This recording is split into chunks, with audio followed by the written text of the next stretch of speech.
নম্বর দাবি। তৃতীয় নম্বরের দাবি হল আমাদের বাংলাদেশের পাঠ্যপুস্তকে হিন্দুদের গল্প পদ্য লেখা হচ্ছে, যেটা শিখে আমাদের কোমলমতি ছাত্র ছাত্রীরা ভিন্ন পথ অবলম্বন করে নষ্টের পথে পরিচালিত হচ্ছে।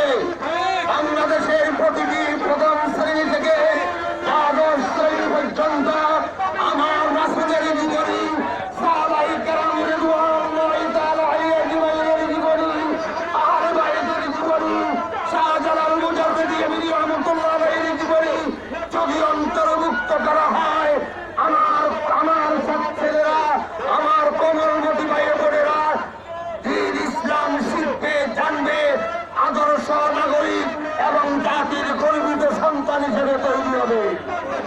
আমাদের আজকের মানববন্ধনের 4 নম্বরের দাবি হল বাংলাদেশে আমরা পত্রিকার পাতা যখন খুলি তখন যারা বেবিচার, অশ্লীলতা, ব্যয়াপনা, উলঙ্গপনা ইত্যাদি অপকর্ম আমার বাংলাদেশের জাতীয় বিশ্ববিদ্যালয়ের ছাত্ররা, মাধ্যমিক উচ্চ মাধ্যমিকের ছাত্র ছাত্রীরাতে পর্নোগ্রাফি পৌঁছে দিয়েছে।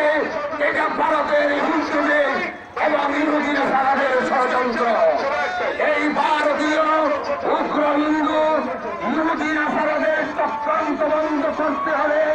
বন্ধ করার জন্য রাষ্ট্রীয়ভাবে বিশেষ ব্যবস্থা নিতে হবে।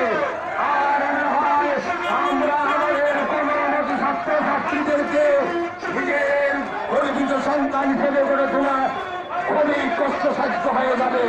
সুতরাং আমাদের দেশের যে সমস্ত তথাকথিত বুদ্ধিজীবীরা মাথায় চুল নাই, দেখলে মনে হয় যে ঢাকাশি শাহজালাল বিমানবন্দর, ওই সমস্ত ওই মুরগি কবিররা তাদের উদ্দেশ্যে বলতে চায়, সাবধান হয়ে যাও, ও মালিক রাস্তায় যেখানে পাবে সেখানে তোমাদের লাগাম টেনে ধরবে।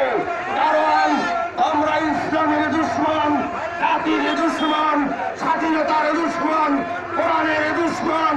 এই মুরগি কবিরগঞ্জেরকে যেইখানে পাবেন সেইখানে লাগাম টেনে ধরবেন।